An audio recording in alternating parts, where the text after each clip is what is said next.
Guys, I'm excited to share with you the new Core Tackle. It's a unique design Wacky rig hook, and it's actually an updated version of their original. We're going to go in depth on why they updated this hook, and I won't even share from my experience because I helped tell them my experience and why it needed to, and there's other people that did. And then we're going to talk about this design and how you can fish. There's so many ways to fish this bait. Already a couple cool videos out there. I have been testing this myself the recent couple times I've been able to fish by myself on the water. Guys, if you love to catch fish with a Wacky rig, which is one of the original staples, so many ways to fish it, this hook is for you guys. Now, welcome to the Fishing Coach YouTube channel.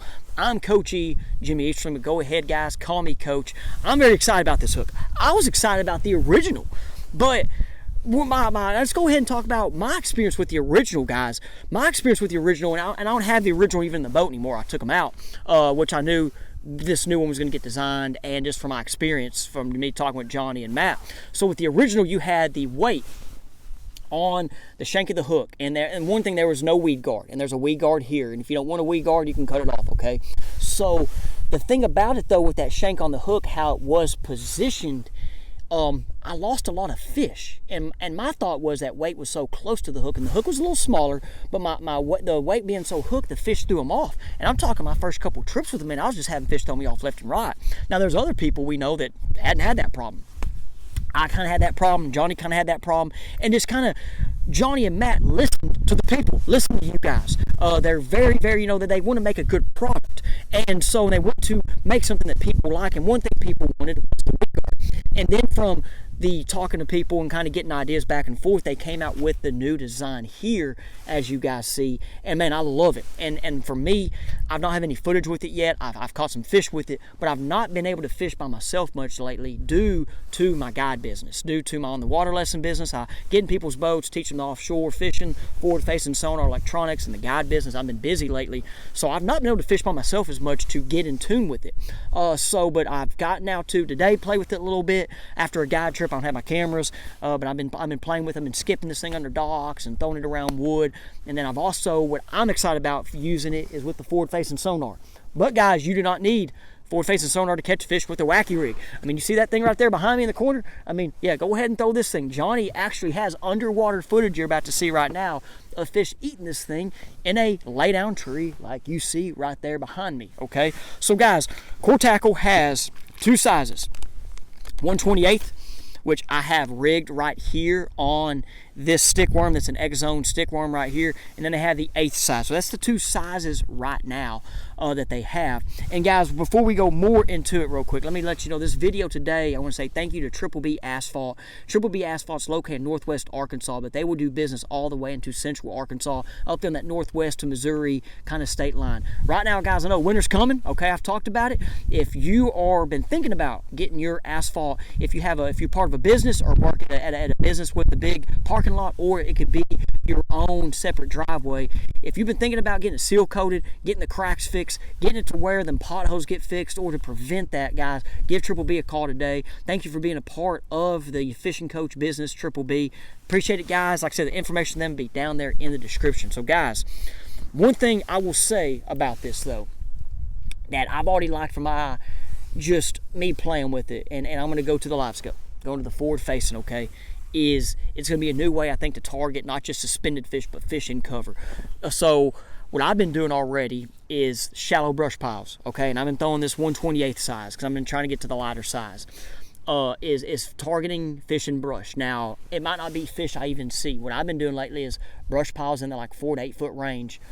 I'm throwing this up there, working it, and I'm working it over the brush pile, and I'm just seeing fish come out and chase it. And I've had one come out and eat it, and it was like a 2-pounder, and I did my chest camera on. It's pretty cool. But I've had really got some giants come out. It's drawn some big fish. Now, I know you shake a minnow, and you're shaking a minnow, but I've been shaking it and then letting this thing fall. And I really don't know which way's the best yet. Now, what else I'm been doing is throwing also a white one, kind of mimicking maybe a potential bait fish, a dying bait fish. I know there's going to be some other type fluke style baits, minnow style baits you'll be able to put on this. And so that's what I've been doing, is targeting shallow pieces of cover with it. And I know, guys, with the docks, you're going to be able to skip this thing up under docks. You're going to be able to throw in your typical pre-spawn areas. But then the other thing that I've not done yet with it that and I'm guys kind of talking about, I'm kind of thinking outside the box with this. How can I use this to catch fish where other lures have thrown at fish and they've seen? Now, one area or one particular thing is grass, submerged vegetation. Lake Ouachita, where I fish a lot at, Lake DeGray, here in Hot Springs, has submerged grass. Those fish will get on the inside and outside grass lines. Lately, I've been catching fish at Ouachita pretty deep, but I've seen some fish on the outside grass lines. Well, typically they're going to see a jerkbait. They're going to see an Alabama rig. I'm thinking, can I throw this and catch those fish? And maybe it'd be a time you reed fish, you throw the Alabama rig up there, reel it, and they don't eat it. Can I throw this in there and catch them? And so that's one thing I'm going to be trying. And I know, like, for Ouachita guys, you know, they love red crankbaits, bladed jigs. They love the lipless crankbait. As the tournament was there, won last year in February, if you watch tournaments. I might get a red Cinco, throw it down there. Why not? Give it a shot, right? Last year on that hover rig, I was throwing the red freeloader on and catching fish on that inside grass line with it. It was pretty cool at times when that happened. They liked it to gray. Ouachita a couple times, and more was to gray. So that's something I'm going to be trying with this, guys. I like to think outside the box, try new things. I know there's so many ways to catch fish.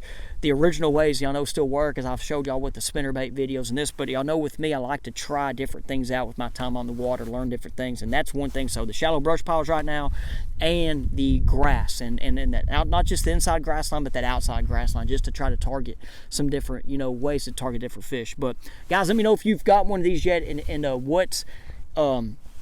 what you think about it, or how you're going to be using them, okay?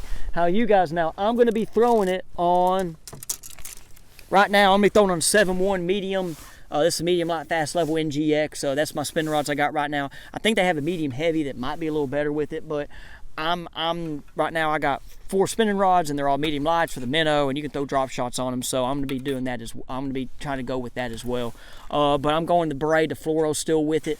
I really I'm not sure on my leader yet. I've been playing with my leaders with the minnow, and I'm kind of curious on this if I need to go shorter or longer leader, or if it even matters. I might be trying to overthink things, okay? But anyway, guys, so let me know what y'all think about this hook, this Wacky Shot hook, and I'm excited about it. And guys, let's go get into the Fate You segment. Okay, guys, welcome to the Fate You segment. We're about to talk about you doubting your abilities, and doubting may be something you're called to do. I know at times we question, hey, am I really supposed to do this, or is this, you know, something I can do? And so, for example, my devotion today was in Exodus 3 and Exodus 4, where Moses got called by God to go rescue God's people out of Egypt. So there's the burning bush. God showed up, spoke to Moses, said, hey, go down there to Egypt. My people are in trouble. Go get them. And Moses was like, okay, you know. But Moses, one thing he started doing was doubting himself, like, hey, am I really called to do this? Am I the guy?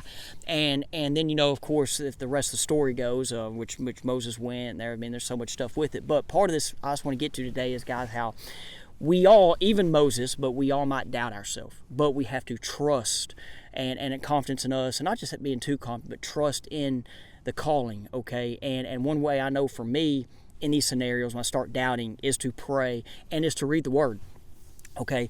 And I don't know where you're at, but I know us as men and ladies, there's always opportunities we doubt, and the easiest way is to pray, and then also to talk to somebody, but then it is to go to the word. I know at times for me lately, as I've gotten in this journey, is the ministry with FCA Outdoors. I'm like, hey, is this really something I'm supposed to do? And for me to doubt, like I don't doubt that I can do it. I think I'm going to be great. But me doubting is, am I, this always a good enough person to do it? So like, I know there's always, just like there's times I'm like, hey, I just don't feel like my thing about me getting into ministry. Okay, here we are. We're getting personal now, and people that know, but like, it's always me like taking that step, but like should I take that step? But it's always like, hey, I just don't think I'm that good enough. But then I've prayed and gone through it, and I know, like, hey, like, Jimmy, you should go do it, okay? I mean, I've been slapped in the face a few times if I go do it, but that's always something I struggle with on doubting. So I don't know what you are watching, if there's something you are doubting, or something that you feel like you're called to do, but you don't know if you're there. Like I said, just talk to God about it. And like I said, talk to a mentor, talk to somebody. Shoot me a message. I'll help you even, okay? But guys, appreciate you. Go check out Exodus 3 and 4. My old church, but my last church in Nashville, Arkansas, we went through the Old Testament so thoroughly, and I am so thankful that we did that, okay? and I know like my age of people was kind of like the Old Testament was kind of like, oh, hey, it's there. There's Genesis. Hey, there's Moses. There's Daniel. There's all these little people. But really diving deep into it, you see the connections into the New Testament, guys. So go back, read it slow. Try to get really, really plugged into it. And appreciate you guys. I just kind of rambled there. But anyway, thank you very much for watching today's video, and we'll see you on the next one.